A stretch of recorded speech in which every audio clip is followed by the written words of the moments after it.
We should be back. Alright, so I'm gonna get some water and I'm gonna sit next to the table, and if anything weird happens, like, I'll my phone up, text me if you need any information. Okay? What? You said you wanted to do an interview? It's too late for that. Don't let anyone The last game. All right, I think we're back. Yes, we are live again.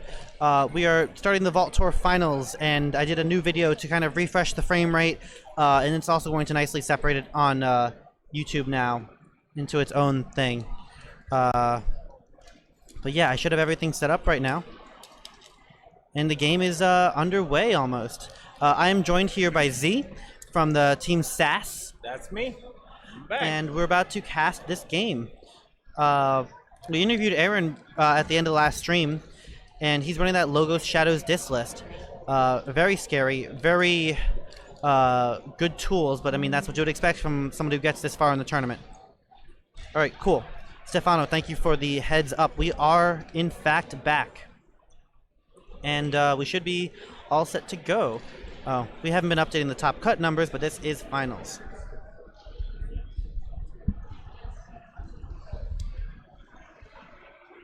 Excellent. I hope that the people who were watching before noticed that the stream has refreshed and were listening to me when I was talking about that. I know it. You have to do a manual thing, and I don't like to have to do that, but you know, got to make sure that the stream is working. Anyway, we are here. We are. Hey, look, we have a mirror match of Shadows Dis, and then a Logos versus a Brobnar under Ben's list. Z, what do you know about these decks? What do you want to say about these games? So going in, I know a lot about Ben's deck. Obviously, I've been watching him, talk to him about it. Ben's deck has a lot of play effects on his creatures. He's got Exhume to bring that play effect right back out. So he's got some very good potential there. He's got good board control. His Shadows is very effective. It's what you would want from the Shadows. I believe you're talking about Ronnie in there. You have Gamgee for the Reap Steel in a lot of cases, which ended up being a lot better than I thought. Originally, when I first saw Gamgee, I was kind of down on it. I was really more of a fan of how Naughty worked, but it actually does seem to trigger quite a bit more than I thought. Gamgee's a house. He gets 2 Amber Few at a time. Yeah. I want to see how Aaron plays his Bren the Fanatic and see if he can get that 3 steal off during his game. But we are off to the races, and it looks like Aaron plays a nice Schuler. I like Schuler turn 1. He's a good threat. If Ben plays something that you want to kill, Schuler can at least threaten that. But it does There's get the it. Time Traveler. I knew that was coming. Time Traveler's there. He also has Hysteria, so Schuler is actually not a dead play here. As long as it sticks long enough, Hysteria is in effect. Because Hysteria doubles up on Time Traveler too, so that's real gross. And there's Sutterkin, so let's see if there's an answer, because if there's not an answer right now, this could be a huge Logos play to set up the rest of the game for Aaron. This is that situation where Sutterkin actually is a super high threat value, because sometimes it's not as much, but here we are. If he can fire Sutterkin, that could be big. There goes There's the answer. That's a there it goes. Gongoozle, no discard, but totally worth it. And here's the Lash. I think that Lash is going to be a big deal for this whole game. Aaron's going to have to play around that, or just through it indefinitely. Then we have the Imp. We have 2 Imps hitting the board. The middle one looks like, is that Tesmal? It's or Tesmal. Streak? Tesmal, okay. And what's cool about Ben's deck is we saw a lot of his creatures are 2 power, but still very, very threatening. Yes. And he has his Brobnar board, so the fact that most of his guys are 2 power doesn't actually hurt his overall game plan. This surprises me that Aaron still went back to Logos. Maybe he feels like he has to answer the Tesmal right now, and he's going to double attack here. That would be my guess. We've got a lab work for future shenanigans. Oh, he's got the help from Future Self. He could actually fight into the Tesmal, killing his... and then help, yep. And then, There's the elusive, there's the kill, now there's the help. There we go. That's the thing. Because you have to have Time Traveler either dead or in your deck to make it work. He can't be on the board, or else help from Future Self doesn't actually trigger very hard. Yeah. And then, and this is a double gold for him, because not only is he killing the Time Traveler, he's killing Tesmal with the Time Traveler, which he needed him dead anyway. Like that's play gold for him. Yeah, all of that with the library, with the lab work. That is a fantastic turn from Aaron. So he's still got his big Logos turn. So if Sutterkin had been alive, this is almost a game-winning turn. This is still a huge advantage, Aaron. But let's see, because obviously Ben can move him off check anytime he wants. He didn't quite make it. He's at 5. There's a world where, oh, you know, he didn't actually kill the Blood Shard Imp. So what he could have done is he could have left the Tesmal and fought the Time Traveler into the Imp instead. This would have gotten him an extra Reap, which gets him to 6.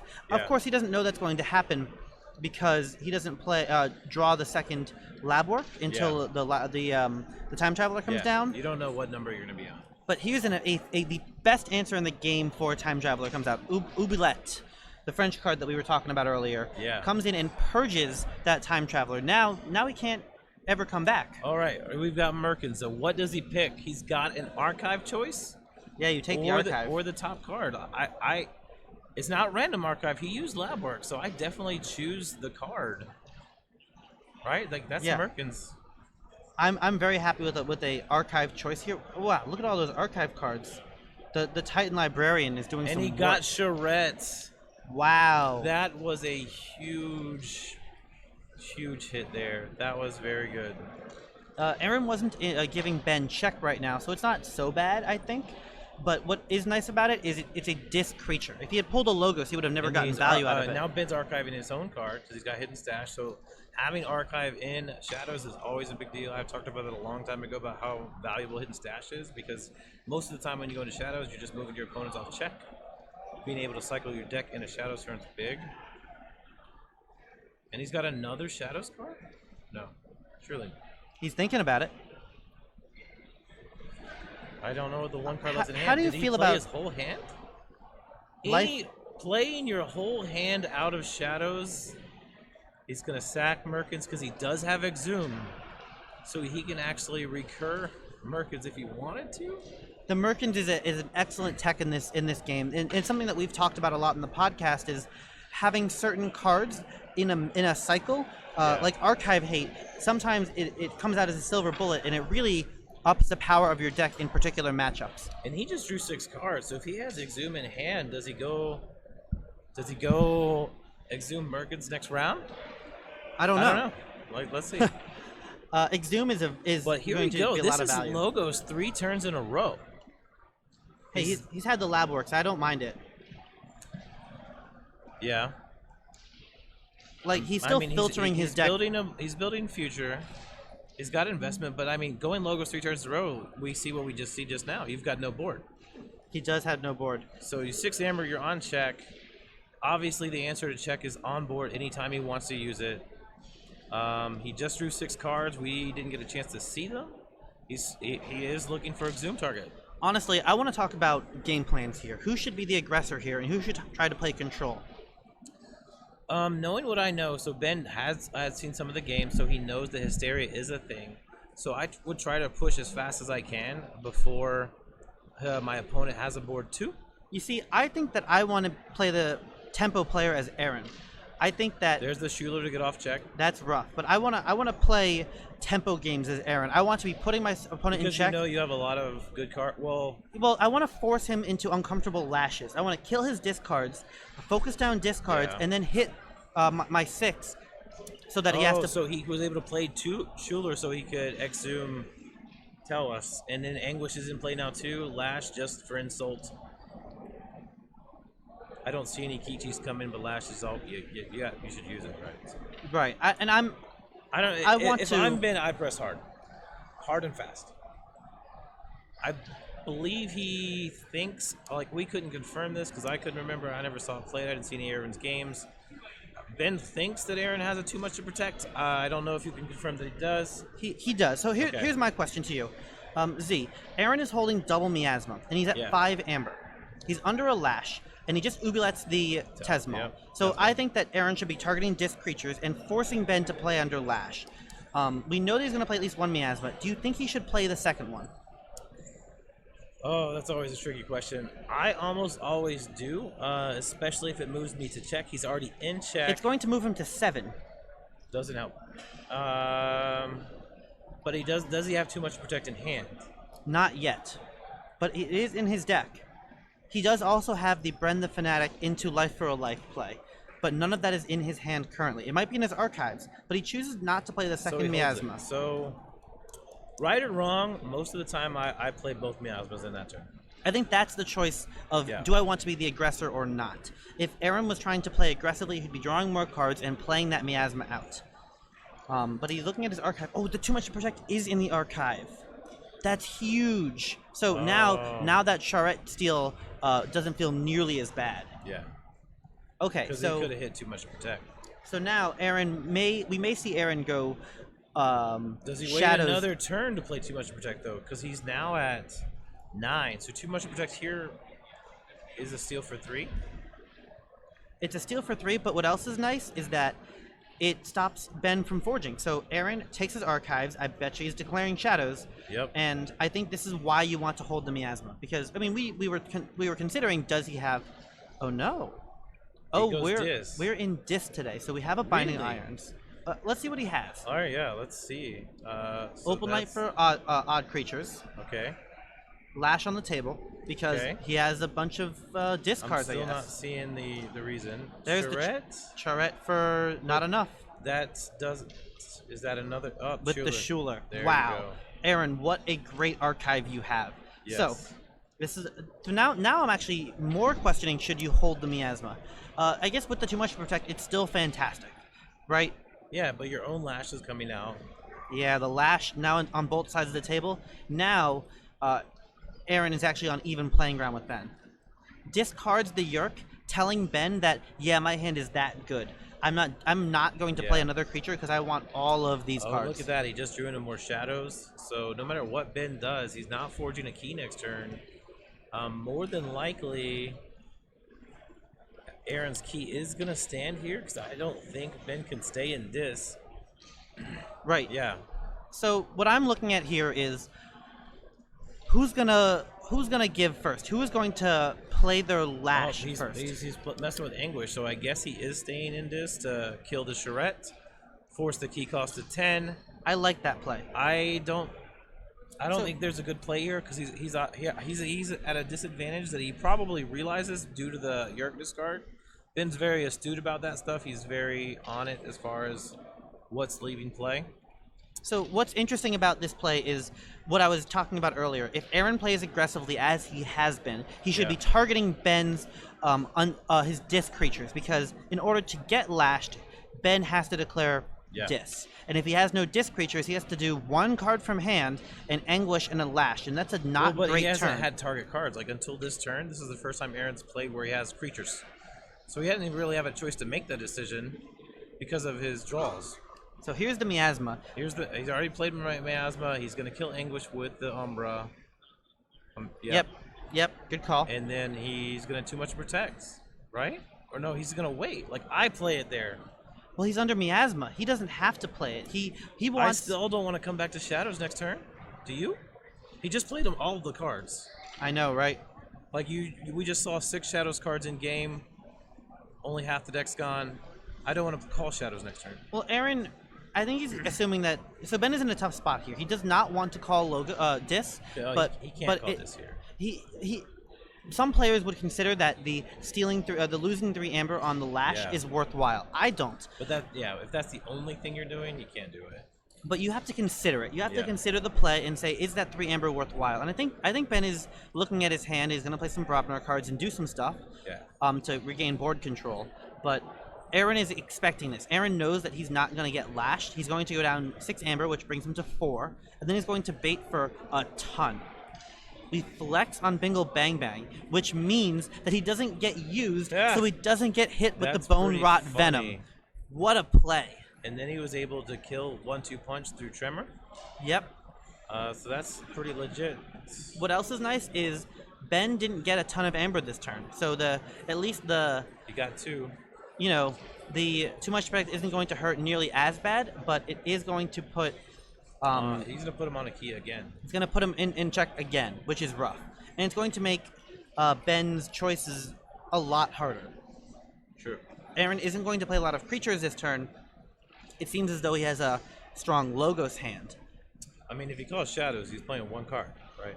Is it 1 or is it 1 and a friend? I think it might be a Brand the Oh, Fanatic. did he actually draw another? Maybe. Okay. So he did draw one other Shadows card, so it wasn't that bad of a decision. I still think I would have rather been playing Logos this turn. Too much to protect is about to hit for 5. That is such a big 6 now. Bren the Fanatic, what a chimp. That's true. Yeah. There it Wow. is. That is a full key's worth of Amber stolen. That is devastating for Ben. And Ben hasn't had a lot of counterplay to this. It's been the miasmas. It's been Aaron. The counterplay that Ben has had is when he messed with Aaron's archives. Yeah. Ben has made choices in this game. I think the Tesmal choice from Exhume was a questionable choice. Yeah, he that didn't doesn't have help you board much. control. Mm-mm. It's a good card, but if you're not controlling the board, he's going to die like we saw. Yeah. I think one of the stronger plays was that Shadows dude that could mess with Aaron's archive a little bit further. That may have been the... Oh, no. Killing Bren while you have no Ember. Oh, there you go. Okay, I'm so sorry. I thought that that was going to be much worse. Ember Imp, which is a legacy card. Aaron does forge at 9. Is Aaron holding another miasma? I know he has 3. He has 3. I think he does have it in hand. I think he held it. Maybe or maybe not. He didn't hold it. He didn't hold it. All he had last time was TMP and Brent. Okay, so that's So he fine. drew it. Yeah, or even if he didn't, then We're he still knows he's looking going at to an need it interesting later. set here. It's 2 keys, no So- Amber to... Oh, yeah, 2 keys, 2 Amber to 1 key, no Amber. But board state is 100% favored to Ben. To Ben. Never mind. There you go. There it is. I knew it was coming. I think the... I think that pretty much seals this game, but we'll see what happens. There's... No, this game is not over. Ben has plays. They're Yeah. not nearly as good, and he has to play out of his mind to win this game, but it is possible. I'm not loving it myself either. And All right. you know, Aaron, look at him. What efficiency. Using Lash just in case Ben has what? A key cheat? Who knows? You never know. You got to I'm use gonna your lash actions. in case you get, 7 Amber from nowhere. Yeah. Yeah, Ben is in a rough spot this game. And Aaron is holding that miasma because he knows that there might be a turn where that second key is never going to get forged. Ben took so long to forge that first key, Yeah. and Aaron let him have it. Ben doesn't even know that he let him have it. Ben's thinking about a situation. It's probably the first time he took any time to really consider. So this is whether or not he's going to be able to crawl out of the situation that he's in. So we'll see how that goes. Obviously, he's got a bunch of dis in hands. He's got the 2 Bingo Bang Bangs in hands. None of that's going to help him this turn or next turn because of how many cards he got put in his hand. Yeah, it's crazy. Just both of these decks are so strong, but I think Aaron is Coward's actually. End, it does clear the full board. That's something. I think Aaron is actually playing very well here. Both these decks are very good, but Aaron's archive choices, Aaron's choice to hold cards where maybe Z and I may not have. Aaron has had composure throughout this game, and he has started a little bit behind, and he has been working his way back. So his deck is giving him the Yeah. tools, but he is making sure that he plays it in a phenomenally efficient way. Yeah. Well, and what's great about his deck is because he had that dual threat of the way that his Logos was working at the very beginning. That set up everything for the rest, like the archive, the time traveler. Having your Logos push you that far, that fast, is huge. It's huge even against Coda, because once they get that much of a card advantage, that's what time traveler and Professor Sutter can bring. Like Sutterkin didn't launch, but he had to be addressed. Yeah, So- honestly, I think Aaron won this game on Logos. Yeah. Like those early Logos turns where he played Logos a number of times. Look at that. Archimedes, bouncing Death Quirk. Sutterkin, Death Quirk kills the creature and archives Sutterkin. I think he's deciding whether he wants to kill Archimedes. Nope, he leaves Archimedes in play. Archimedes is a monster. I love that The guy. new ruling makes it pretty ridiculous. I was joking around Archimedes yesterday. has always been good. It doesn't need a new ruling. He just saves your guys. Yeah. Yeah, But- he has double Nerve Blast in his hand right now, which is just more Amber control, more A. This is the most A I've seen of any deck I've played in tournament. Honestly, the game that Aaron just played, which will be streamed on Rob's gaming channel, Yeah. also had a lot of A. The top 4 of this entire tournament. Turns out when you have a lot of A, you can a lot of amber control is A. When you have a lot of amber control, you can last one more turn, and sometimes that one more turn is what you need to win the game. And that's the first and foremost. When we practice a lot of these sealed decks, which one do you pick? That's the first thing I looked for. I picked the one with the highest, the one that I got, and that was only 6. I mean, when that's what happens to you, that's a rough day. It comes down to, do you have ways to move your opponent off check? and that's so, insulting. So take a look at this. We've been talking for a couple turns now, and nothing's really happened. That's because these players did all of their tools, and now they have these other houses that are like waiting for their right time. And Ben does these Ronnie wrist clocks, which both hit, but not for pressure. You know, Aaron has these logos cards, which he's playing for efficiency, but not for amber. So this is the weeds. This is where Ben still has the freedom to play any house he wants and put his tools in his hand or on his board for when Aaron starts putting him in check. Yeah. Which is coming very soon. Yeah. Because Ben's got to get back up to a hand state where he could actually go into this, do some damage. He's got to deny Amber to even have a chance to come back in this game. He's currently looking through his opponent's discard. So what Ben is doing here is what every good player should be doing at a sealed event at this level. Once you don't see your opponent's deck list as they play it. So when your opponent has to reshuffle, their discard pile goes into their deck. Before that happens, you should take a moment, look through the deck, flip through it 2 or 3 times, and know that you're about to get miasma 3 times again, and then you cry.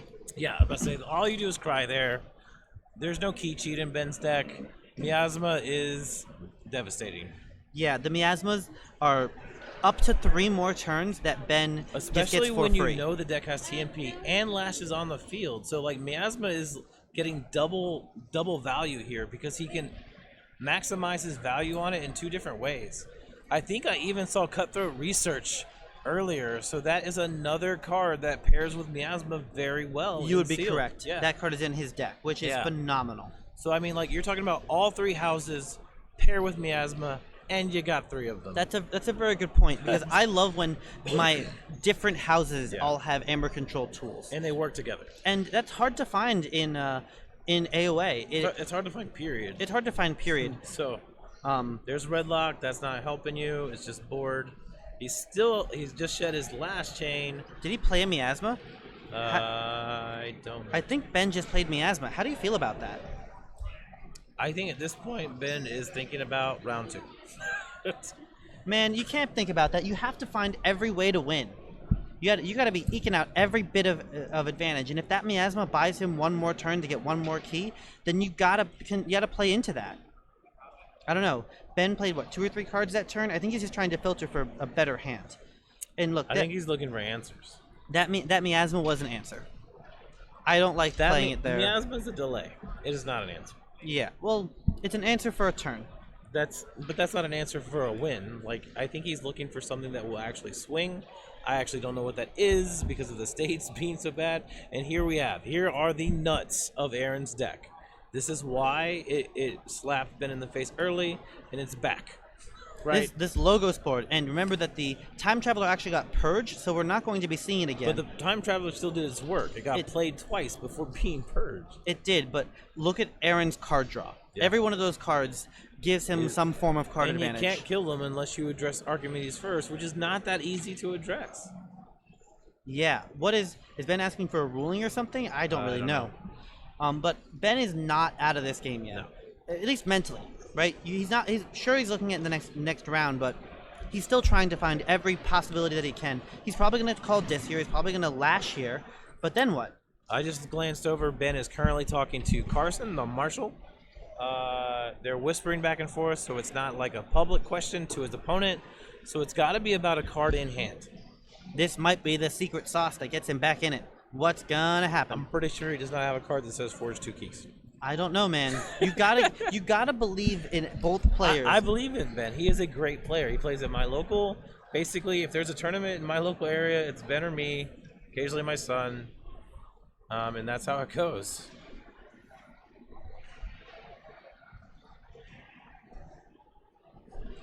So they're still talking. What's our chat saying? We got something going on? I don't know. Oh, maybe it's asking if it's adaptive. That's a good point. Yes. This is It is adaptive, right? definitely Okay, thanks. adaptive.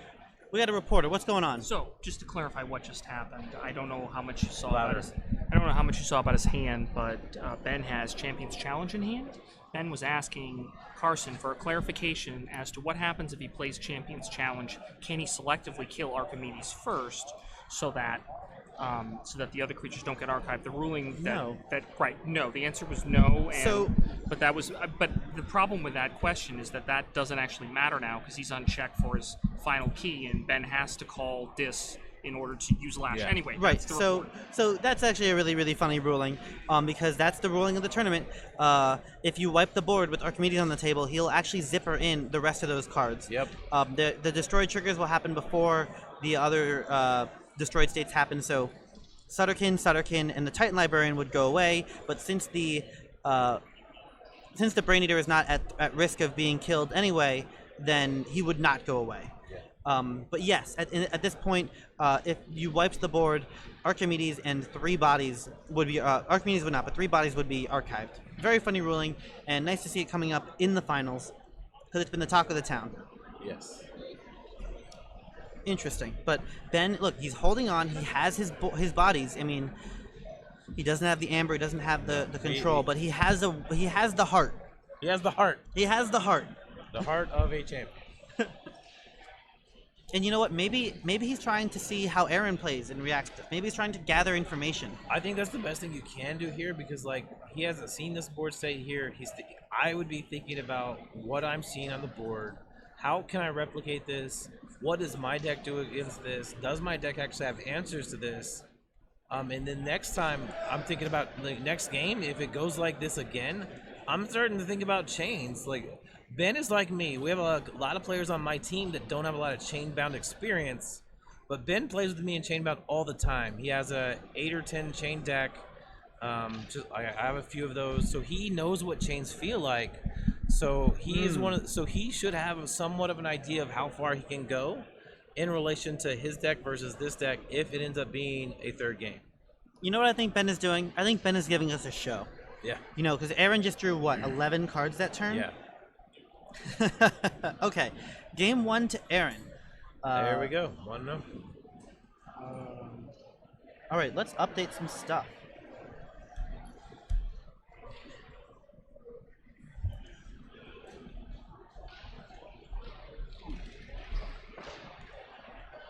So here they're going to do is they're going to switch decks. They will get a chance to look at their own deck list. Because Sealed's kind of weird. You at this point in the time of the game, you technically can't look at your opponent's deck list. So, as far as the adaptive Sealed, but they're going to get a chance to thoroughly look through their own deck, get ready for round 2, and then they're going to start from there. Now with game 2, who went first the first game? Oh, I don't recall.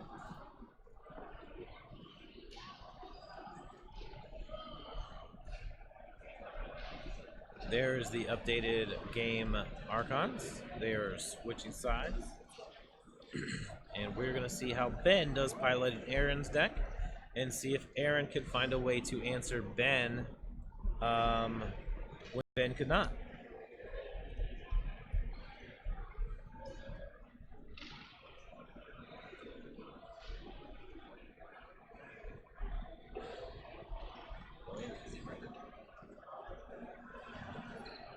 I think a big part of it will be able to see if Ben gets the same amount of archive early that Aaron did, and whether or not he draws into the miasmas and the too much protects at the ideal times.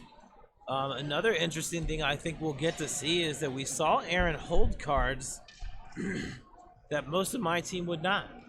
And I don't know if Ben's going to do that, but I would reckon he's not going to. So we probably will get to see what kind of difference that makes. Well, I think after... Oh, AJ. Who does? Oh, AJ. Aaron goes by AJ. So we will edit that now. AJ. Yeah. So, I think after losing a game, you're much more attuned to what you just lost to, Yeah. right? I wonder if I guess what that could do is if you try to replicate exactly, you might misplay because your cards might not line up that way. So Right, and this is, I think, where that holding, do I hold the miasma, where that reaction is going to come in. Will Ben hold the miasmas is what I'm going to be looking for. yeah, that's the biggest thing that I want to see because I know team strategy. We talk about it a lot. A lot of casters talk about playing through your deck, seeing what you need, getting to all your cards so you can be the most effective you can be. A lot of us don't hold cards. Some of us hold some cards. Some of us don't hold any ever. So Ben, I think, takes it at a more analytical approach than some of the others. So I could actually see Ben holding Miasma, but I don't think I would see him hold too much to protect when you steal 2 or more. Like, at the time, I think AJ could have stole 3, and we said he should have played it even though he'd already Miasma. And AJ was right. AJ played his deck beautifully. Yes, he was. And credit to him, it's his deck being very strong, but his playstyle was also absolutely correct. And I want to see how AJ plays the Brobnar list, because he hasn't touched a Brobnar card all day. No. All tournament. So I want to see how... Yeah, and I don't know AJ's background or experience, but I know he's on one of the teams that's from Detroit. Yeah, we let him play in his mat with his mat because it's Yeah. the finals. He's from they're from Michigan. They're in Michigan. Is that Detroit, Michigan? no? It's a V. There's a V in the name of the city. I thought they said Detroit. But anyway, from Michigan. I knew that.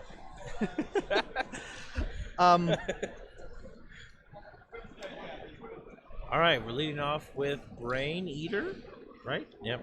Brain Eater against the Imp, and we have the early lab work. Ben is following in AJ's footsteps. I didn't catch the archive card, but I'm sure it's That's the fun part. One of the many shenanigans. We have Life for Life to get rid of Brain Eater. Makes sense.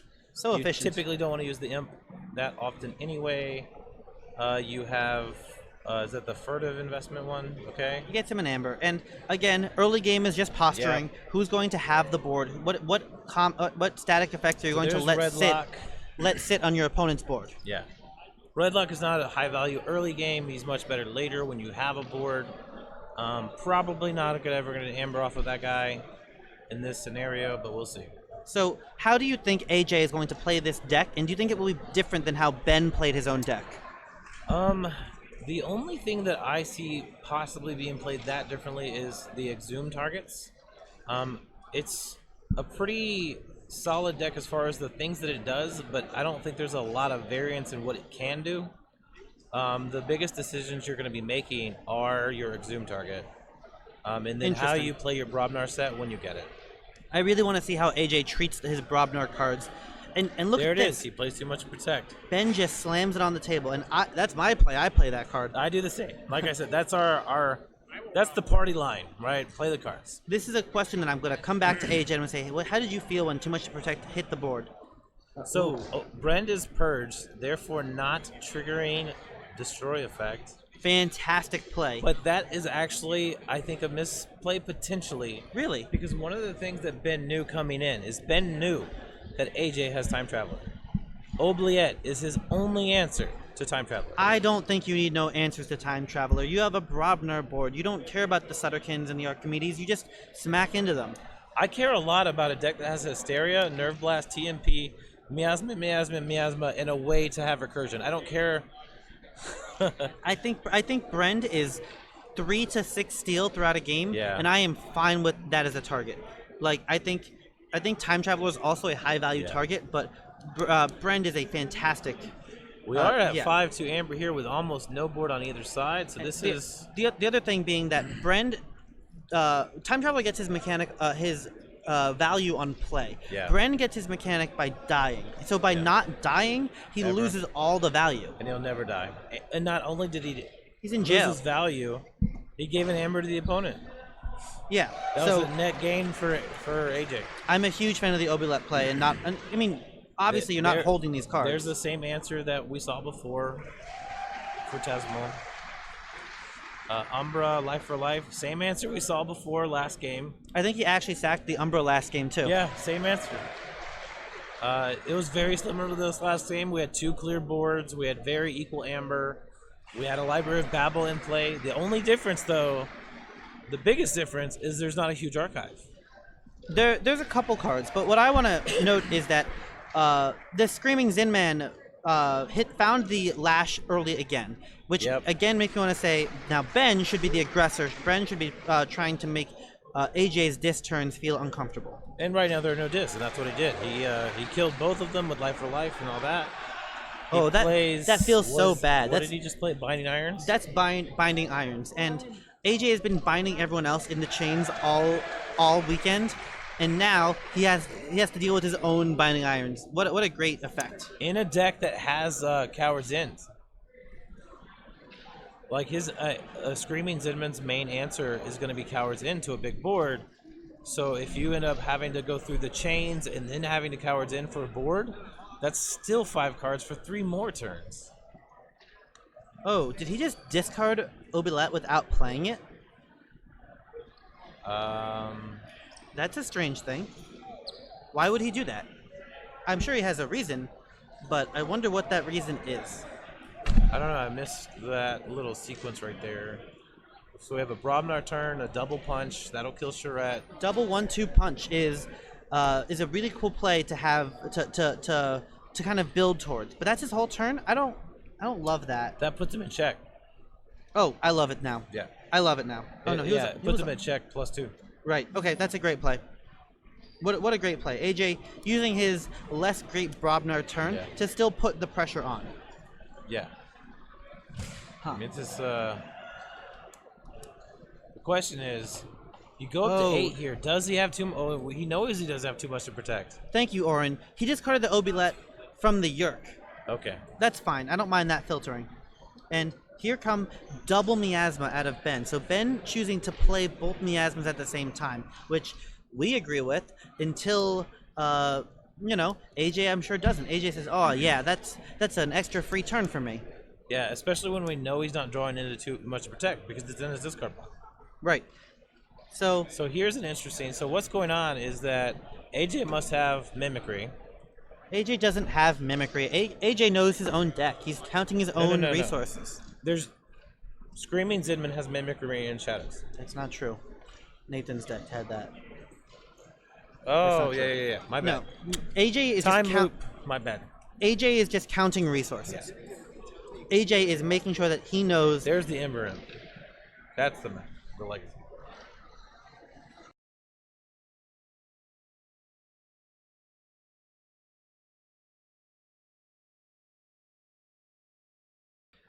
So how is he going to deal with that Ember Imp? Do you go back to? I mean, looking at the hand, I can't see it, but obviously the Yerk is an answer. Ember Imp can be played around if you're not going into 3-card turns anyway. His hand does look somewhat muddled. You know what would be great? If he had an Oubliette for that Ember Imp. Probably would be good. So, this is a rough situation, though. Yerk fighting into Ember Imp is a good answer, and he's got a disc hand, but that means he's not going to stop AJ's key, I believe. Does he have an answer in disc? I don't think so. That doesn't change the state. That will help later. You know what it feels like? In the previous game, we thought, oh my god, AJ's deck has so much Amber control, right? It's all over the place. And that's because he was holding it. Right. Yeah. In Ben's hands, the deck doesn't seem as cohesive. Yeah.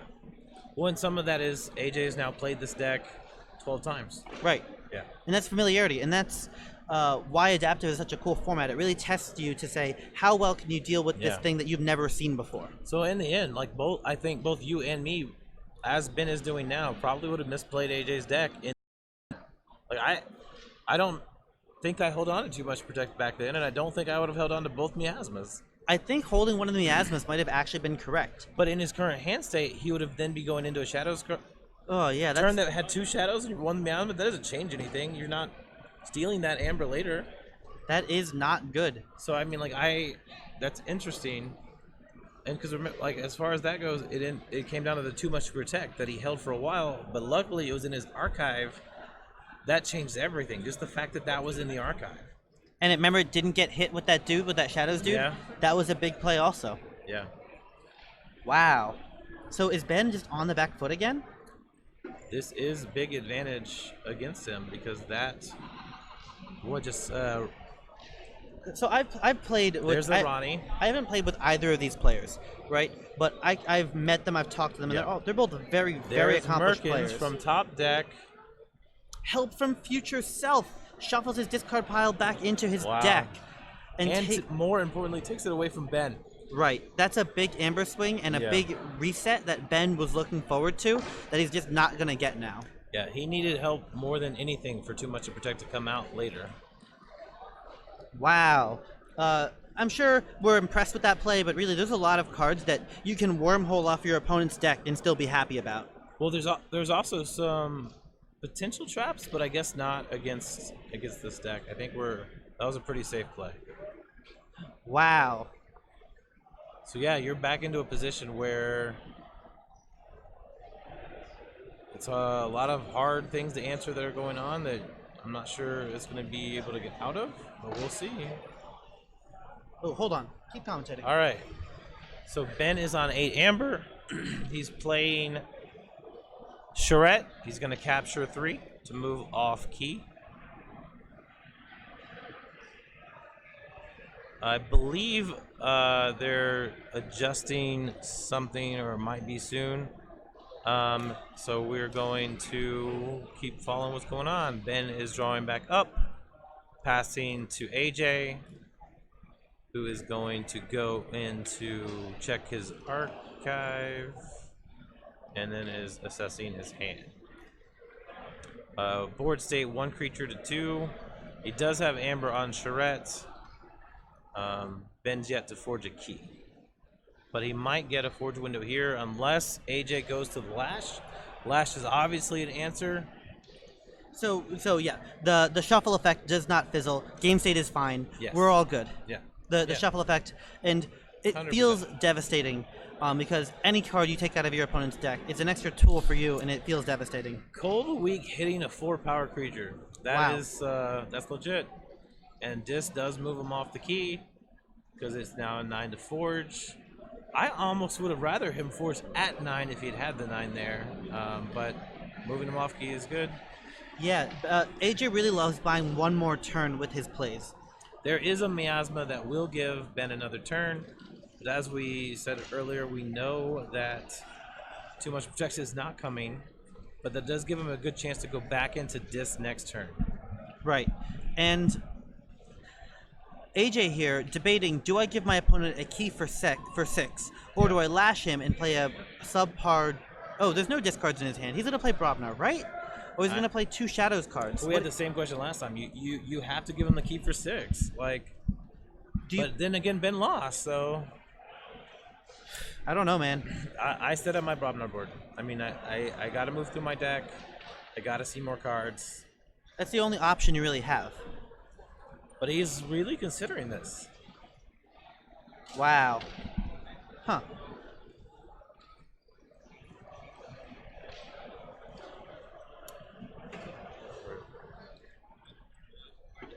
All right, he did decide to go Brobnar. He's setting up Tremor. No, what was that? Tremor 1/2 punch. Okay, there you which go. is that's exactly what it is. It's a 1/2 punch. Yep. Got him all shook up. Punched him in the head. Give him the key. Play 5 cards. Seems fine to me. Yep, that is a very similar setup as we saw Ben have last game. He had the exact 3 cards out. And at least he gets to stay. There were immediate answers though, so let's see if Ben has those answers. The reason that that AJ had. the reason that turn feels okay to me is that AJ is still putting Ben in check. Ben hasn't solved the problem of being in check, but now he gets to play Dis. He gets to get some Schuler value. He gets to still lash AJ, and now it starts feeling like game 1. And Ben goes back into check. Oh wow, that's big. Yeah, he went from 4 to 6. 6 is a very good number against Ben's deck. So we'll see if this holds. I don't think it will, but I don't actually see discards in his. Oh, there's 3. There's 3. Yeah, 3 cards in hand. There's 4 Shadow cards in AJ's hand, but I don't think there's any steal on any of them. So he's that's considering. Look at him. He's considering playing this Gongoozle just to lash Ben and stay ahead on keys. That would be a big commitment. He is doing that. He is doing it. I don't mind it. That's his playstyle. He wants to make sure he has the extra turn. And it worked out for him last game. He did it all last game. Oh, wow. Well, honestly, any hit is good there because he's going to get lashed anyway. Yeah. Right? Like, a disc hit may have actually been a better play. But like, it is flashy that he's hit both the Time Traveler and the Health and Future Self. yeah. AJ is the Time Traveler. Yes, he is. He's playing that card. He just sees his future self and makes it work out. Wow. Wow. That is... Sometimes it happens that way.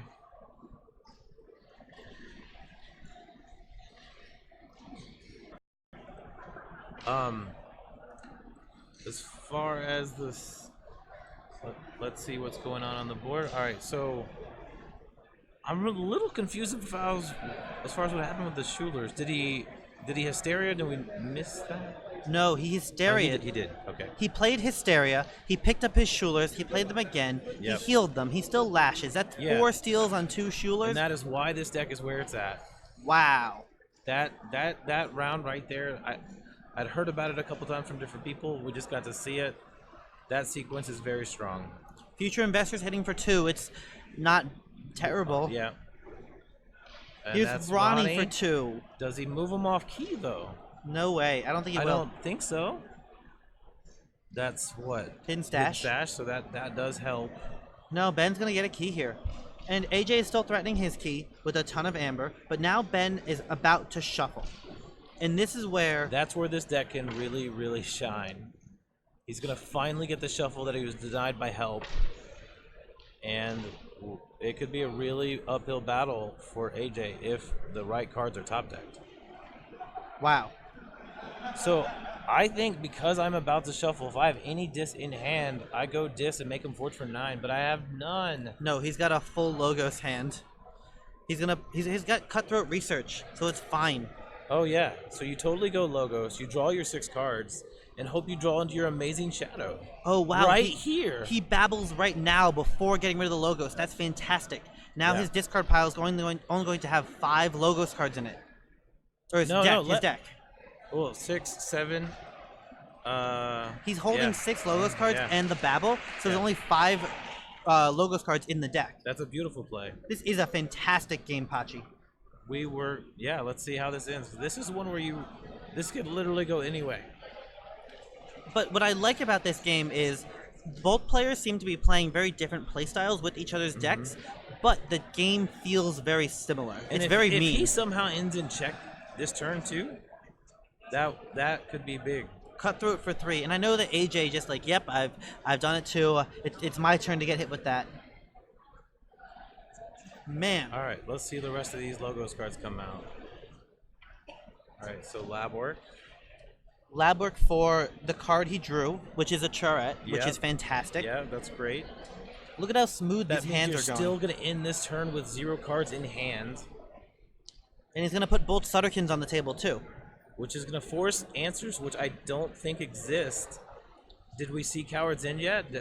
Was that discarded? I don't think we saw Coward's End. Because that could be an immediate answer to everything, but depending on how much amber he gets, if he draws into those shadow sets, which are Miasma Too Much Protect, we know that Ben's deck that AJ's using has no answers for that cycle.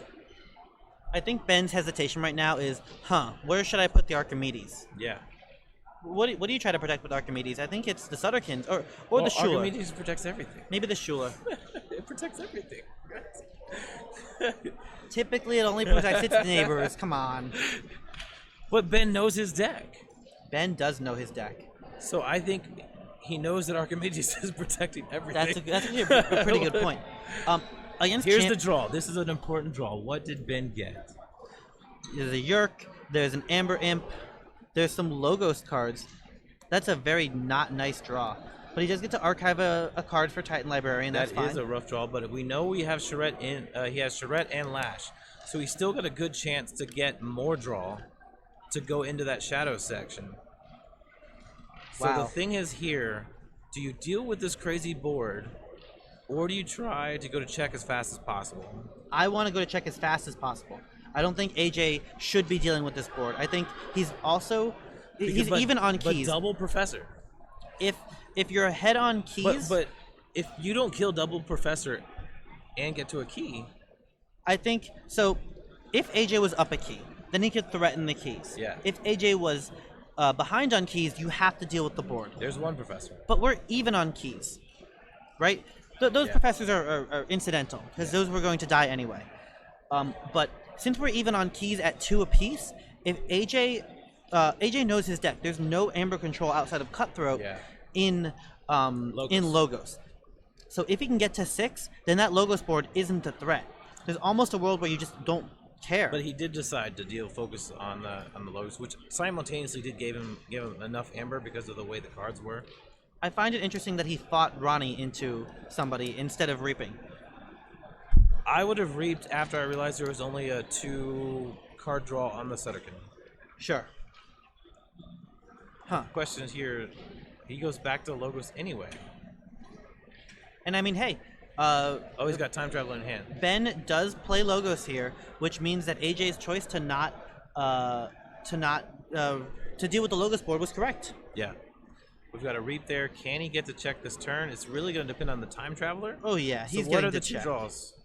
Hysteria. That's terrifying. With And he's got the Charettes buried. the buried charrettes. He's got the double Schuler. He's got the Time Traveler. That is a disgusting draw for Ben. Ugh. He does Bouncing Death Cork here. He discards it. Yep. And there's the check. This is a very rough situation for AJ. What's he gonna put away? Put away the Hysteria. Come on. Just a discard, right? You're going to be calling this very soon. Yep. It almost doesn't matter because you're picking up your archive next turn. Maybe. You can save it. Hysteria Schulers. Hysteria Schuler is so good. Yeah. Hysteria Schulers Charette. Like you're probably. Yeah. All right. So there's the answer. There's the lash. But that's it. That's because all he could do. He had to go there. And now he's going to put him right back in that situation. And because he gained a 5th Amber, Schuler hits twice. Charette takes the rest. Wow. Ben doesn't even have to blow that turn right here, though. He doesn't, but He drew back into. I still do it. You go up to 7 Yeah. minimum. Oh no, 9. You could do it without pulling your archives You and can- leaving the charrettes behind. Yeah. Well, yeah, you can go up to 9. I like playing Hysteria and doing those. Oh, well then he gets Schuler back. Yeah. He has to be at 10. He has to be at 9 right now. He has to get 4 Amber this turn. And doing double Schuler doesn't do enough because it puts the other Schuler back in hand. Hysteria, right? You'd have to pull right. You reap your Hysteria. You go to 9, but then that puts Schuler back in AJ's hand, and he can go Schuler Lash again. Oh, so he would need 1 more Amber in hand. Right. But he's doing it. So he does have his archive. It's still a good turn. He reaps twice. Well, because you want him to be back in disc anyway. You saw what he just did. He played 1 card. Yeah, but he did pull his archives, which is, I think, the right play. And AJ, I'm sure he feels like it's a close game, and maybe AJ has a trick up his sleeve, but we're looking at Ben's hand, and it's all There's the Amber Hysteria. control. Wait, why did he scoop his... AJ concedes. Good game, Ben. Here is where it gets super interesting for those that love adaptive. What do you bid on this deck? So we have a man in the field. We have Eric. I'm gonna go talk to him, and he's gonna give us the scoop on what the bidding process is. It's gonna happen right now. I'm going to just tell them how the rules work. Please do. All right. So he's going to go get, as far as the information on who bids what, while he's getting information, just in case you're not familiar with adaptive. So the bid is going to be for the deck that won both games. So in this case, AJ is Screaming Xinman of the Tower, Super Hysteria, lots of Amber Control, 3 Miasmas, too much to protect, Double Professor, Time Traveler, and Help, of course. Crazy good deck for Sealed. Might be crazy good deck, period. The owner of the deck will bid an automatic bid of 0, and that puts the first bid to get the deck on Ben. Ben will decide to bid a number of chains for the deck, and he will start with that number of chains to have the pleasure of playing with the deck that has the first 2 victories. Our Colby and Eric are over there kind of assessing the situation and are looking for what those bid numbers are. I can't hear them, so I would kind of. I'm in a good position to kind of like project what I feel. I play a lot of Chainbound, and I feel that AJ's deck has a 4 to 5 chain advantage over Ben's deck. That was pretty close, and I feel that as far as that gameplay goes, that Ben's deck actually got a really good draw for Ben's deck against AJ's deck, and it still lost. So, like, that's best case scenario type thing of what we saw, and it still didn't make it. Wow. Okay. So, what happened? Okay, let me give you the scoop. All right. So, AJ starts at 0 because that's how it works. Yes, I explained all that to them. Ben thinks, okay, 1. AJ just goes 6. Whoa. Ben thinks. 7, 8. AJ's at 8. Ben goes 9, 10. AJ wants this deck. Ben goes, fine, you can have it at 10. So AJ is playing this deck with 10 chains. All right, so Colby was not here when I said this. So my prediction, I played more Chainbound than almost anyone on my team. I was saying that AJ's deck was a 4 to 5 chain advantage based on the cycle and the process of the cards that come in play. Because Ben's deck does have recursion, and you don't have that many answers in your hand all the time when you only have 5 cards. So at 10 chains, you're starting your first 2 to 3 full turns down 2 cards. So Ben has a chance to really push super fast, super early. What was amazing with that is how quickly AJ was ready to go right to 6. We're not wasting time in the 2, 3, 4 time. And Yeah. when he knew his number going in, Ben did not know his number because it's not his deck. Yeah. AJ knew his number. Yeah. Wow. But, Oh, I'm so excited here for we this. are. So AJ This is is minus, it. minus 2 cards for a little while. So at 10 chains, you get -2 on the draw. You lose another chain that turn. One thing of note is since AJ lost the previous game, he gets to choose if he wants to go first or Which second. is big. So in a chain environment, you go first. Yep. Especially when it's -2, because it's almost like you get to burn a free chain. And in this case, it's a free chain that's costing you 2 cards. And yeah, we see AJ here with 5 cards in hand, which means he is in fact going first. Yes. And he's holding that Time Traveler. He chose the right pick to go first. Do you lead with Time Traveler here? Because you would still burn a chain even if you're denied 1 card. He is. Do you? Yeah. Maybe. Yeah. Oh wow. Okay. Yeah. That's not a bad turn. So, well, actually, so he's, then he your has next turn 5. is sad. Oh no, because he has 5 cards in hand. Because then he'd go up to 6. Right, So that's you no good. definitely cannot play the Time Traveler. Because then you don't burn a chain and you cry. Do you? You're denied 1 card. Oh, I guess the Time Traveler's still giving you the 2 cards. But I wonder how much AJ. So AJ's playstyle is to burn turns. He's going to play Miasma and pass, and then play Miasma and pass, and then play Miasma and pass. Honestly, and what that is actually good for chains. What exactly? That's going to get his. That's going to be his time to shed all of his chains. But on the counter of that, he has to see those cards. So I don't know how much AJ's played with chains, but when you start with chains like this, there's just a lot of stuff you don't get to see. He Wow. did do it, which means he doesn't burn a chain here. Does he burn a chain? He should not I'm burn not a asking. chain here. Because he has 6 cards in hand. So he should be at 9 chains. That is an interesting call, especially knowing that Ben's deck has Oubliette. So if he had Oubliette starting in hand, he could purge Time Traveler right out of the gate. And he does! He purges it at the beginning of the game. That is exactly what Ben wanted to happen. That's what Ben's answer for Time Traveler was the entire time. Wow. And then he was able to snag, what do we got? Is that the Librarian? So AJ was at 6 cards, which means after the time travel, which means he does not burn a chain. If he was at 5, you would burn a chain. Yeah, which is why I said you should not, the 1 card in his hand you should not play, and then it got Oublietted. That's terrifying. This is going to be, AJ's sweating. I would be too. Like that's rough. That's a real rough start. Especially when your Titan Librarian just started playing for the other team. I know, right? Because he doesn't have Archive, he has like 1 hidden stash. Wow. Like this is I have to answer my own Titan Librarian time, because if Ben's deck is actually somewhat fast, Titan Librarian can make it go out off the charts. And look at AJ playing the too much to protect early. So he knows how to play cards and not hold them. He knows he also has to get cards out of his hand. I feel he must have played more Chainbound or at some point, because that's what that is. You have to see cards. You can't hold them at 4. He did hold the Nerve Blast though, because Ben didn't have any Amber. I discard that. You can't, like, this is chains like that. He's still shedding chains. Oh, let me do a little bit of adjustment just so we can see the rest of the chain tracker. Yeah. Hand. Ooh, nope, not like that.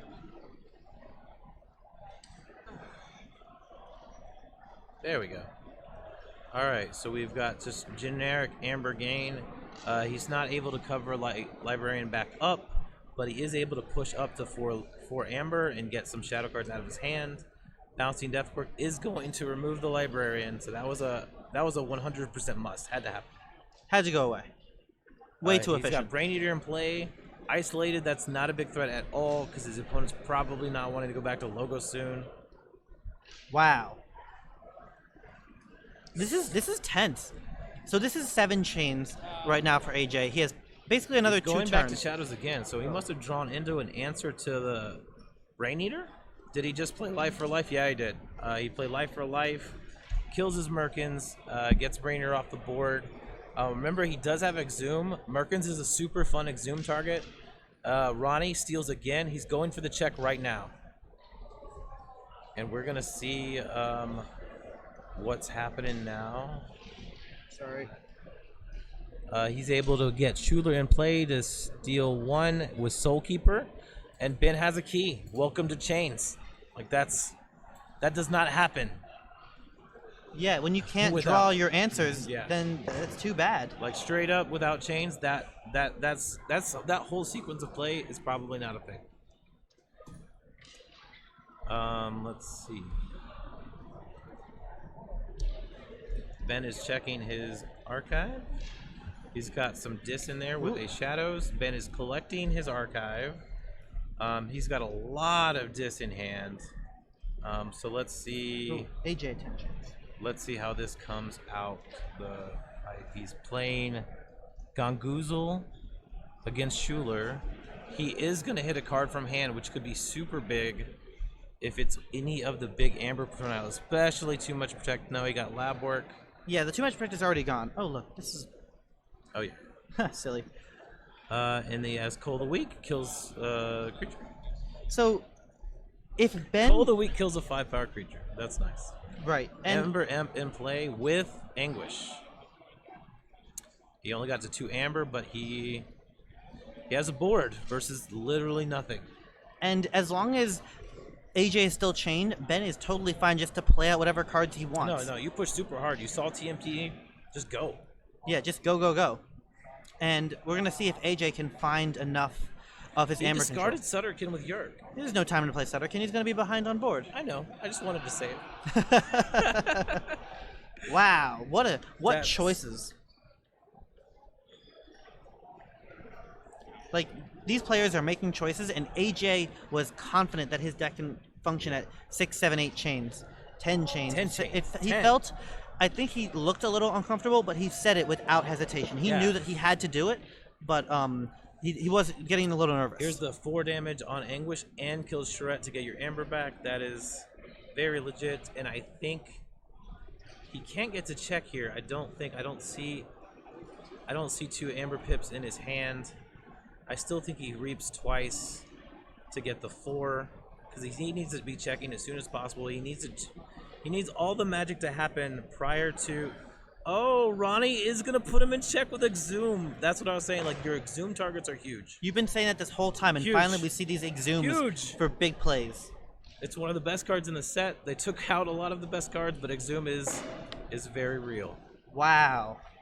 And he got Lash in there. I missed that earlier. AJ's still at 5 chains. Where do we go from here? Can he stop the key? I don't really see he has the Nerve Blast. Is he gonna play 1 Nerve Blast and then shed a chain? Well, shouldn't even have it in his hand, right? He is going to do It that. does kill the M. Dust Imp is important to kill.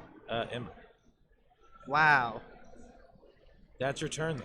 That's your whole turn. And shed a chain, which is real, That's but not. it's not good. That's just more chains, So actually. he does have Bren the Fanatic and Opal Knight in hand. So that's a strong combo who was talking about earlier. Brand, but that's different turns. I know. It's Yeah. still very That's slow. That's a slow grind. He needed that miasma. So this is a potential key turn for Ben. He's got to get back to check, and he knows that. So he's going to stay in this. Ben is holding a bunch of Brobnar cards. If he doesn't have his 1/2 punches, he can't play Brobnar Yeah. and get to check. So Ben played So- no cards. Right, so he just wants to get to check, which I think is the right move. I think is the right call. You're pushing your yeah. advantage. No, you have total advantage. Your opponent still has chains. You literally know he does not have good answers because he nerve blasted with 1 card. Yeah. Ooh. Like, so you know he doesn't have them. Like, AJ is just trying to not lose right now, Yes. right? But in doing so, I think he is losing because of that nerve blast probably. I mean, that was bad. He needed more cards right now. He has the chart. Look at him. He's buying turns. That's what he does. He is buying turns, but is he going to have enough turns when this is all said and done? Is that the Knight? That's the Opal Knight. So there goes the combo. He's Unless, gotta- he has Hysteria. He's got to find a life for a life. Oh, and he has the Time Traveler event, the Help from Future Self. That's not going to do anything because for the second time, Time Traveler got obiletted. Yeah. Yes. It Wow. will still shuffle your deck. Do we want that? Does AJ want that? He's gonna, just like Ben needed it before in last game. He needs too much protect to crawl out of this. But he Knight. hasn't found his miasmas yet. He has to go find those first. I mean, you need both of them. He needs everything. He needs all the things. And here comes the Brobnar board. So Ben again. There's the board. Ben not able to put AJ in check. This is the big turn for AJ. He can play whatever he wants without worrying about the keys. He could have put him in check, but he did not want to play no cards.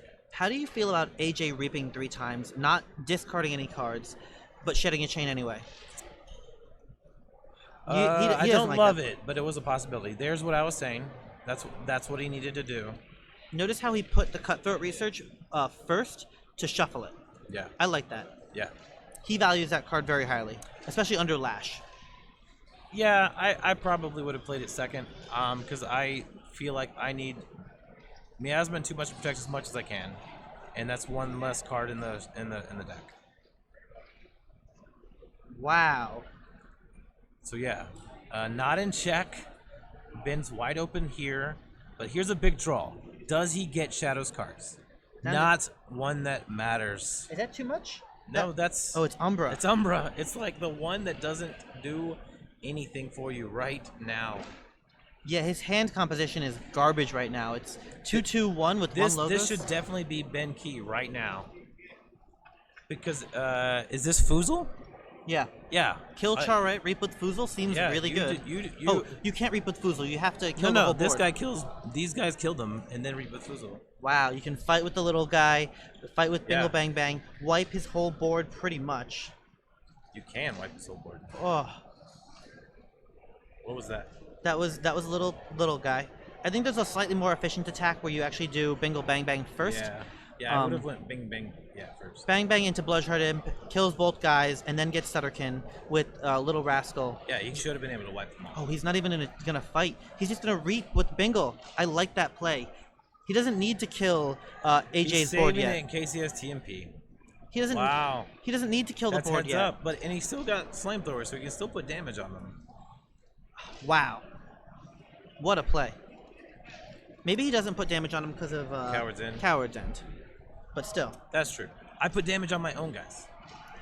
So here we are at 2 chains left. Another Bingle Bing Bang. Does he target his own people or not here? Can you?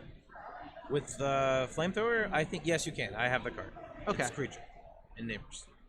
Maybe it wasn't bad sequencing. I mean, he's honestly saving the Amber on Charette to not get hit by too much to protect. Yeah.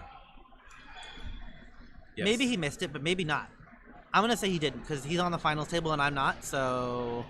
He does Okay. decide to go for the on them, so he must not have cards in hand and plans on discarding it when it appears. Huh. So we're in check.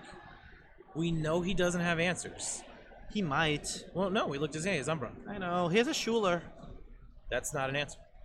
It's a good play, though. I think Schuler is the best play you can make right Schuler here. reap reap, or Schuler- actually do something to this craziness. I Schuler- don't see value in. Fight Foozle? Sure. This is tough. Oh, you can't kill Foozle. Yeah, can't kill Foozle. Ooh. Yeah, I bet he plays Disc here to get value out of Schuler while he can. And then maybe get the. I think he has to play this to go to check. He needs to go to check here. Does he need to put the Shadows guys on the board? No, What, yeah. I want to one- be. I want to put my opponent in check there. Yeah, you go to check. Umbra does not help you.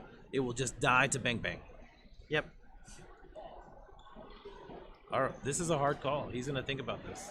He's gonna have to think about this because this is Logos.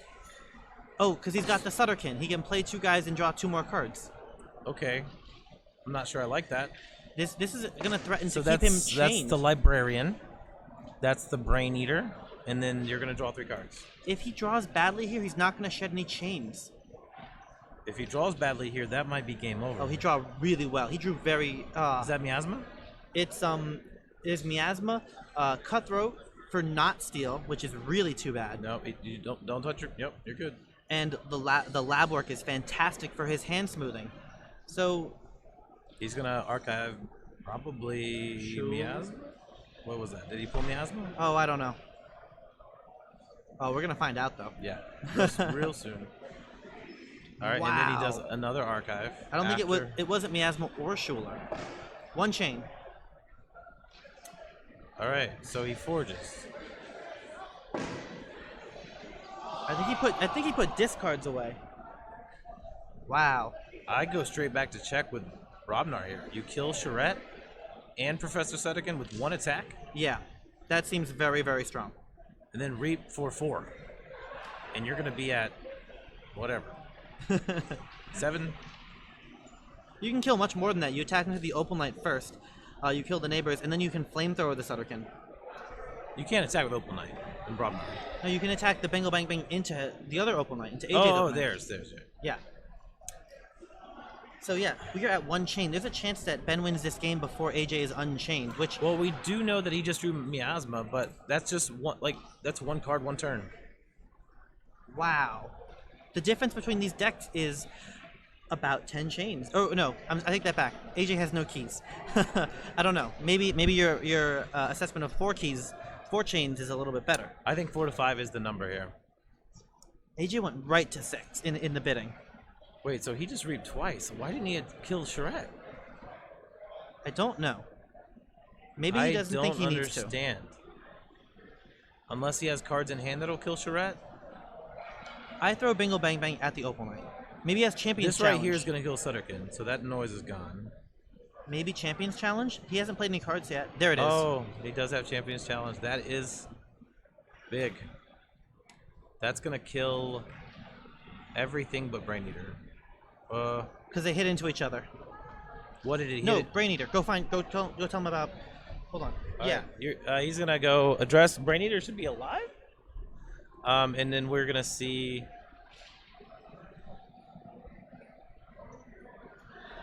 So AJ forges a key. That is his first key. Ben is on check. We know that AJ has Miasma as an answer. And then we're gonna see what happens from there. Okay. So Flamethrower was used on Brain Eater prior to the attack. So Brain Eater does die. So that is that. All right. We have so 1 key to 2 keys. Ben is on check at 7. We are aware of the Miasma. We know the deck was cycled, so TMTP is a potential coming up. Hopefully. Just for clarification, they skipped a step, but it did happen. The Flamethrower happened, and then the Champions Challenge came down, so the Brain Eater died without even triggering its effect. So Got it. board state is fine. So All right, here's- we have Brent, which could be valid now. and We the have- Miasma. There's the Miasma. We have Umbra. Might matter, maybe. This is a great turn for AJ. I think this is the best he could have, and this is his last turn at. So here's the thing: does he have an answer now? Because he cannot. Does he have life for life? Does he have a way to kill Brent in his hand? If not, He might. this is probably over. Sucker Punch is rough. That Umbra was important for AJ's game plan. Only if he played a creature. Maybe. I think you will. Here comes the wrist clocks. Whew. You have 9. Does he have life for life in hand? I can't tell. and he passes. He doesn't even play risk clock, so he doesn't need to. Ben is holding his cards now. There it is. Congratulations to Ben in a incredible adaptive final, winning over AJ's with a crazy bidding process. Wow, what a game! What a game! We're gonna get an interview with somebody. Wow. And that was just it. AJ didn't have the steel left, and AJ ran out of miasmas. And it turns out that bidding 10 chains is a lot of chains. When you're at the finals, you might be able to handle it in your locals, right? You're playing a local game, and you're in a chain-bound tournament at your locals, and 10 chains feels all right because you're playing against other mediocre decks. But this is the finals. Every deck here, even though it's sealed, has proven itself to be at least a contender. Probably has amber control, probably has board control, probably has the tools you need to win, and handicapping yourself to 10 chains, that's terrifying. And what I appreciate about this final is that the bidding went back and forth a little bit. 6, 7, 8, 9, 10. That was super interesting to see these players actually fighting for it. And both players had every opportunity to stop and switch the script on the other player. Turns out that Ben holding off, keeping his own deck, staying, you know what, I can beat this deck with 10 chains. He played fantastically. And Ben even played in such a way to take advantage of the turns AJ didn't have as many resources. Wow. What a game. Let me find someone for an interview. I'll be right back.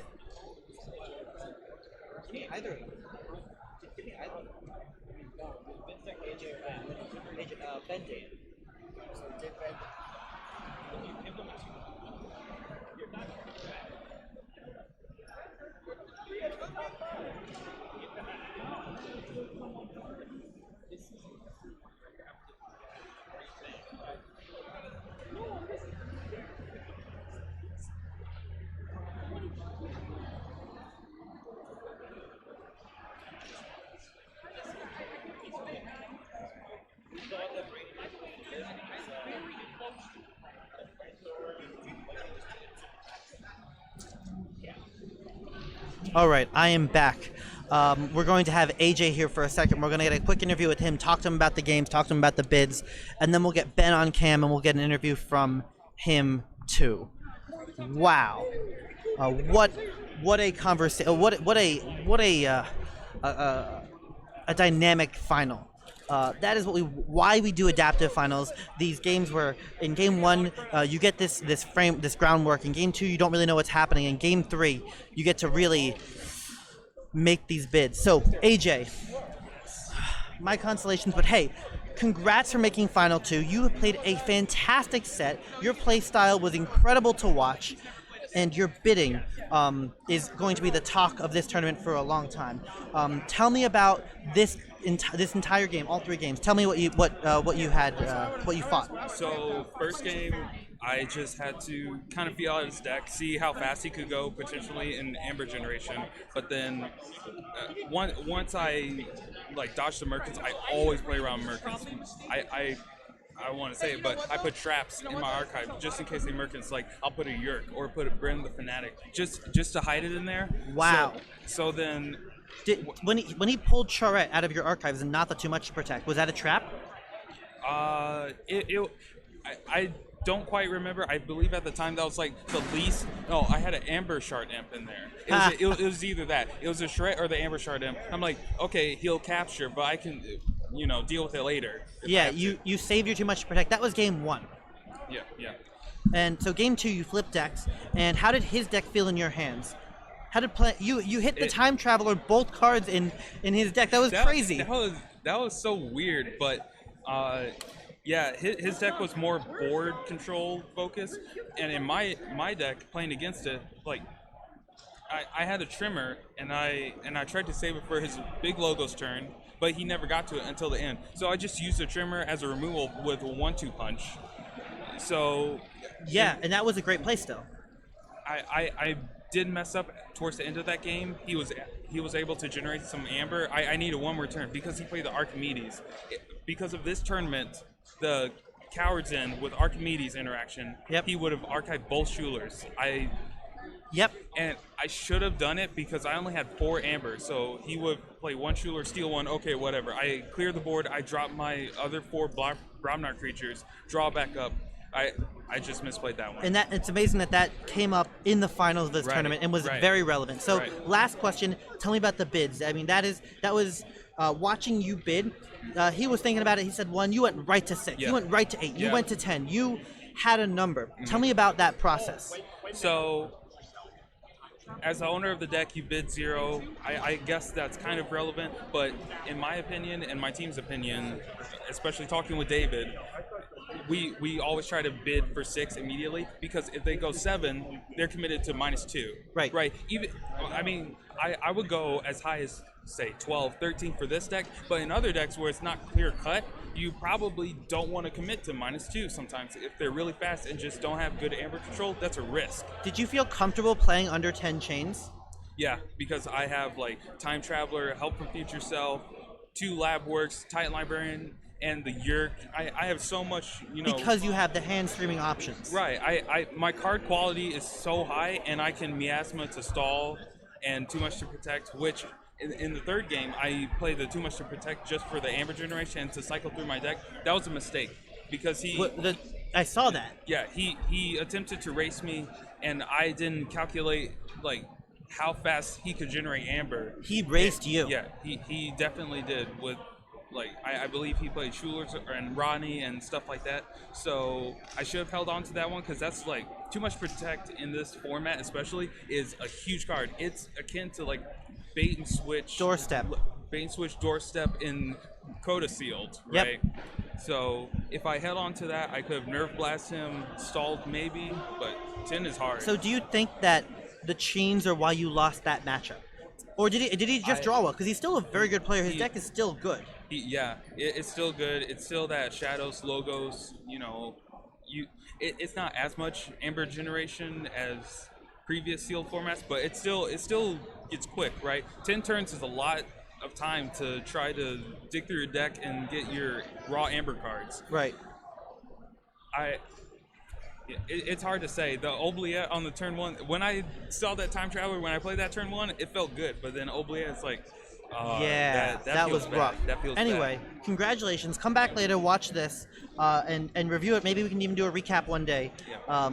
Let me know what you think. Maybe put it in the comments or something, and tell us if you think that you played this to your best, because we really think you did. We think that you played phenomenally. We were scared for you for the 10 chains, and it didn't work out. Yeah. But congratulations, you're still a finalist, and you're a competitor. Thank you. Last question. You're going to be at Gen Con? Gen Con. Okay, so how does the finals work? Like the final or the runner-up gets an invite to Gen Con? Oh, I'm not Or- quite sure. I believe they get an invite, but the final or the winner gets full pay, flights, hotels, everything. Yeah. To the next arc or to the next Vault Tour of their choice. I might be at Gen Con. I don't know. Do you want to go? Just say yes. Yeah. We want you there. Yeah. Okay. All right. Yeah. What's the format? Hope Is to it see you there. sealed? It's there's actually both. There's both sealed and Archon. I will definitely do the sealed. It's Thursday, Friday. All right. We'll see you there. Thanks again, AJ. Thank you. I'm gonna go find Ben. We'll be right back.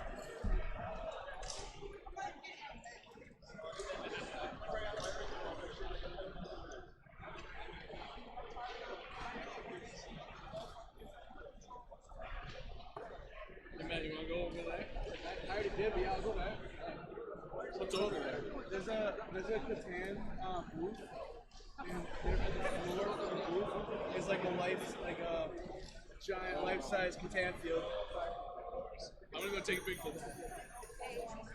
Take a picture of what?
think it lasts longer. I don't know. The thing is, you would have the two shoulders out with the lash before you drop the Brobnar, answer the Brobnar, and then follow it up with the two Umbra and then the Asper. Yeah, it was true.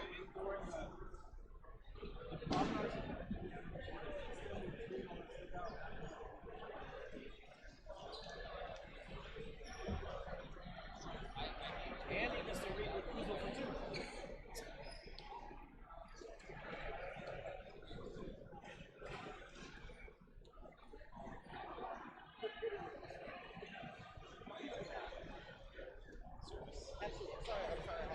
No.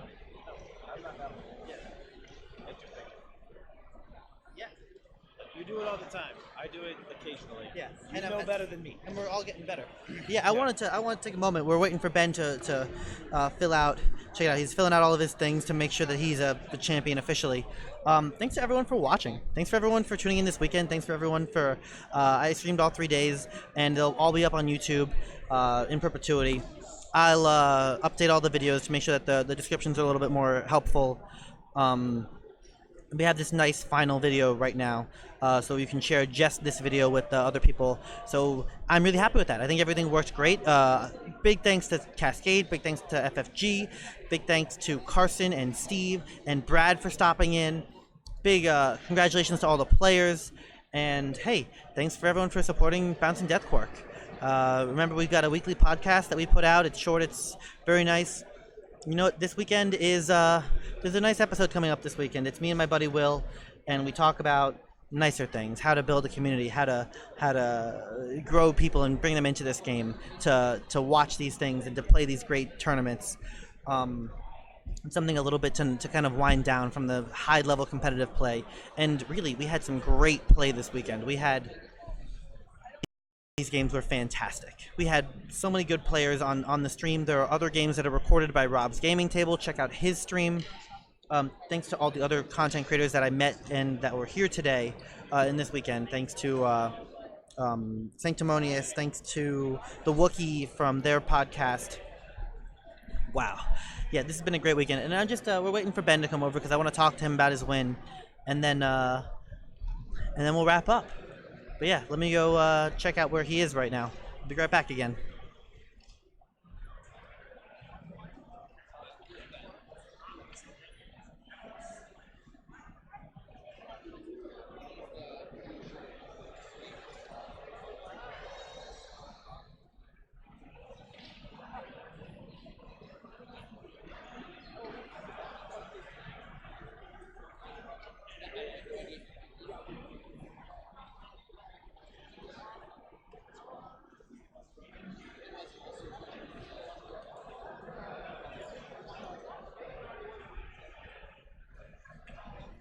All right, everyone, we got side?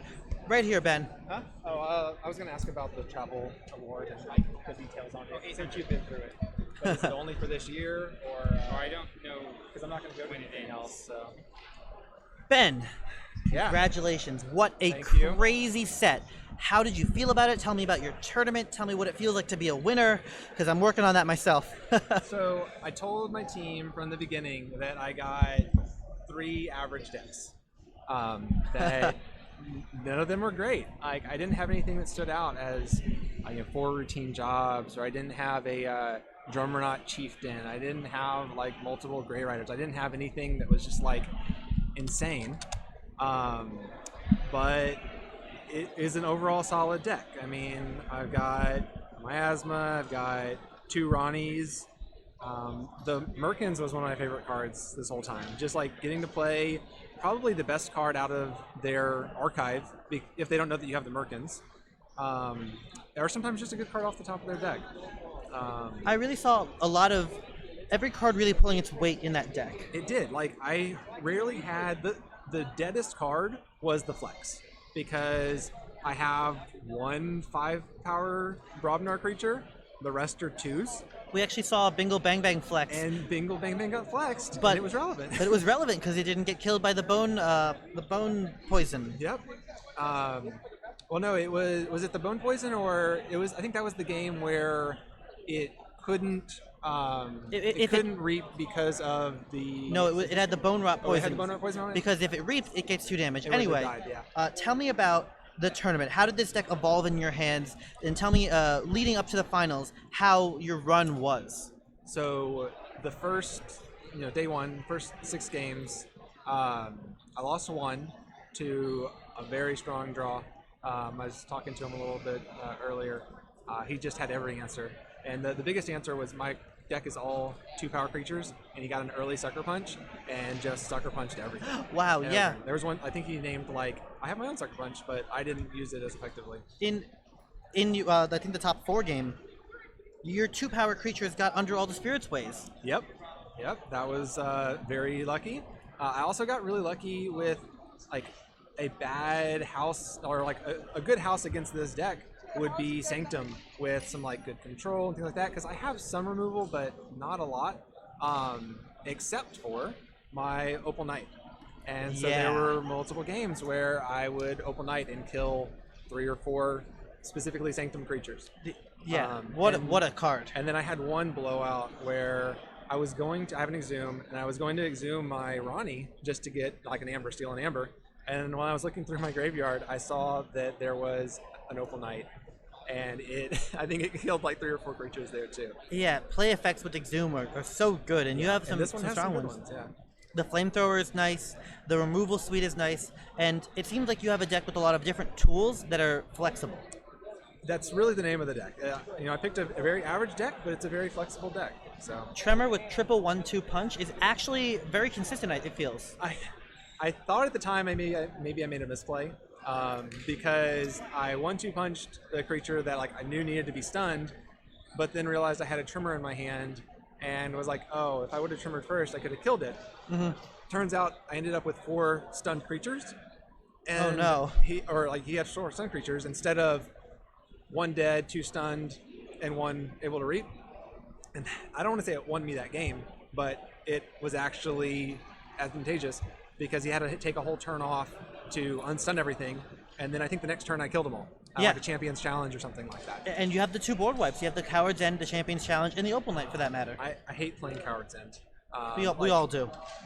I don't know in my head what the number is. Do I need to kill 3 creatures? Do I need to kill 4 creatures? Does it need to be a high value creature? To equate to 3 chains. 3 chains is a lot. I mean, as you can see in that finals, 10 chains. Let's talk about the finals. So you got game 1 and 2. AJ's deck was very oppressive. His deck was very good. And going into the finals, you bid 1 to start because that's what. Yeah, I think I bid 3 to start. Sure, you bid some number. Yeah. Seemed like it. We had talked. I talked with Nathan, and he said 3 to 5. See how it feels when you were playing it. Think whether you could go higher. Right. After playing it, I was thinking 6 in my head, and so I opened to 3 just to see, kind of get a feel of what AJ, how he felt about it. And when he went straight to 6, I knew he wants this deck. You went in the tank. He wants this deck, and so I'm thinking, is he bluffing? Is he, putting on an excited face, trying to get me to go higher just so that he can dump it on me? So I did not want it for more than 5 or 6. Oh, so you bid to 7, and then you bid to. I was bluffing. You bid to 9 too. Yes. And you almost got that deck. That was a bluff. I talked to him after.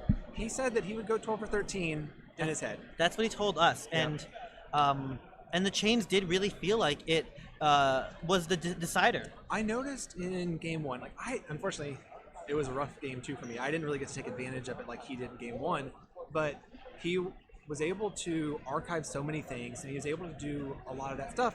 But all of those cards really required you to have card selection. If you have a hidden or a lab work, whatever, he has lab works, right? Mm-hmm. I think 2 lab works. It was 1 or 2. If you have 2 lab works, if you have the lab work in your hand and you don't have the Too Much to Protect, or you don't have the Hysteria or the Tourette's or any of those cards to really archive a good card, then it's not as good. And so that's why I was thinking, okay, if I don't want it for high chains, but if I can drive him to high chains, then he's not going to have that card selection that he would typically have, and my game 3 strategy was just rush, just put him on check. Absolutely. Every time I could. Nathan actually like critiqued one of my plays because I had 4 Brobnar cards in hand that had no bonus amber on them. Yep. I had 5 amber, and then I had the 2 Schulers in play. And instead of dumping 4 cards onto the field, I put them in check. And We were surprised at that play, and we loved it. and I felt like that was the play at the time. I looked up, I'd almost forgotten. I was like, against a normal deck that has 6 cards in hand, maybe I play the Brobnar out. But Yeah.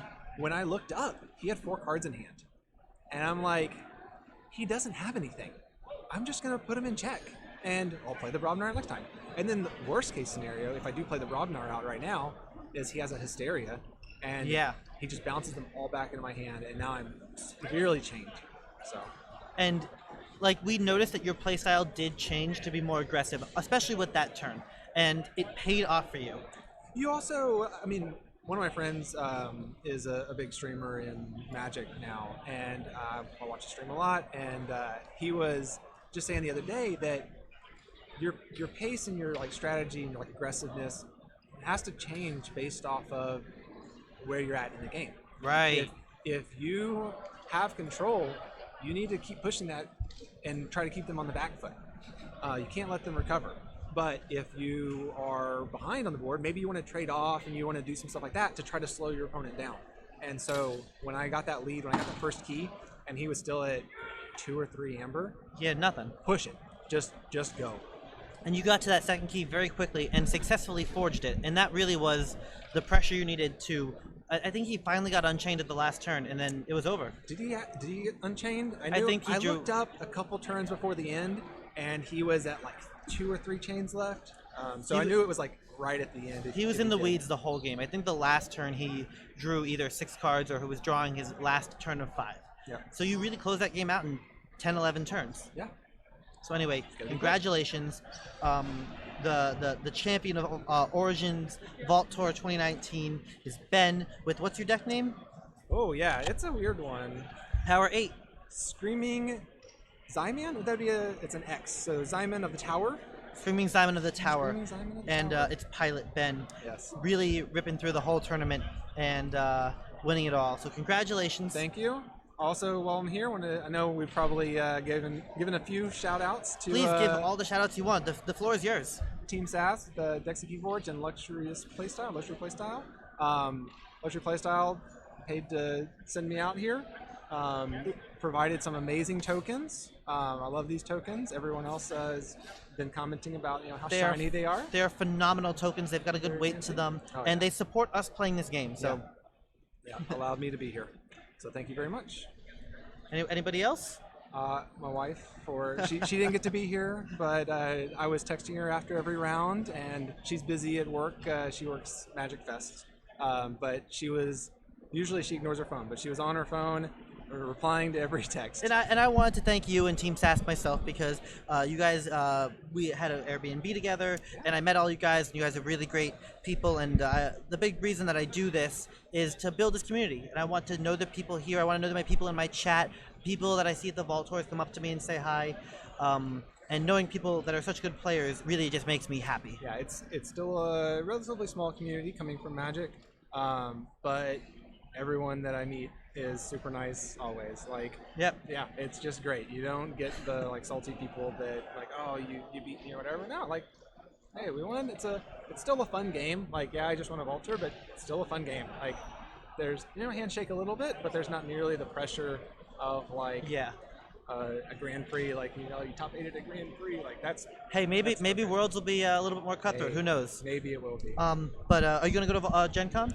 Not, unfortunately, I'm going to be in a trip to Europe, so I'm going to be congratulations. partying in Europe and not able to go to Gen Con. Well, we'll be in touch. We'll hope to see you soon. The team's And gonna your be title, there, I'm your sure. title will not go anywhere. Is there a chance that you're going to be the #1 on the leaderboards now? I believe I'm number 3 now. Oh, right. Congrats. I Anyway, was at 205, 500 puts me at 705, so I bumped Z down to 4th, I believe. Ha. But yeah, Team SAS LP has now 3 of the top 5. We have 1 3 and 5, or 1, 3, and 4. So watch out for Team SAS. Check out Decks of Keyforge because that's where you find decks.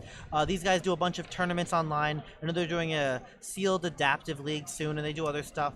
And once Crucible gets AOA implemented, Yep. we'll probably go back to our net deck series where Yeah. you don't have to own the deck. Just go out, find the craziest combos you can, biggest control, biggest Amber Rush, whatever it is, and we'll play some fun games. Those tournaments are fun. I've streamed a couple, Yeah. and I'll be playing them in the future. Anyway, thanks a Awesome. bunch, Thank and you I very will much. we'll hope to see you soon. Yeah.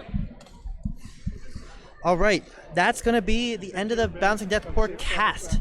Thank you for everyone who tuned in for Day 1A, Day 1B, and today, which is Day 2, the finals.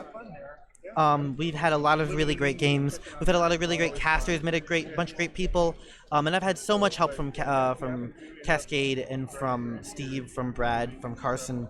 I want to thank everyone, and I want to just shout out to our podcast. Shout out Secure Mode in the chat because he's the best, providing his hot takes in the chat. We have a podcast. We put it out weekly. We do short competitive episodes, maybe about 20 minutes a piece. And our really goal is if you want to get, someone asks you, how do I get better at Keyforge? You get pointed to Bouncing Death Quark in some way. I obviously have a stream. You're watching it right now. But all of my stuff is on YouTube and it stays up, and I try to keep it, at least clean and organized so you can watch it later. So that's going to be all available for you to watch later. If someone can't watch the stream now, tell your friend to watch it later. We have a store. You can get cool shirts like this one. You can customize them. You can put whatever you want on them. We have a Discord. That's really the best way to get in touch with us. All the links to those things are in the description. Stream, Twitter, Facebook. We have our own little pages. I post every time I start streaming. Sometimes I do it just like the day of, hey, I'm streaming tonight. I try to stream somewhat regularly, at least once a week, just to get some content out there.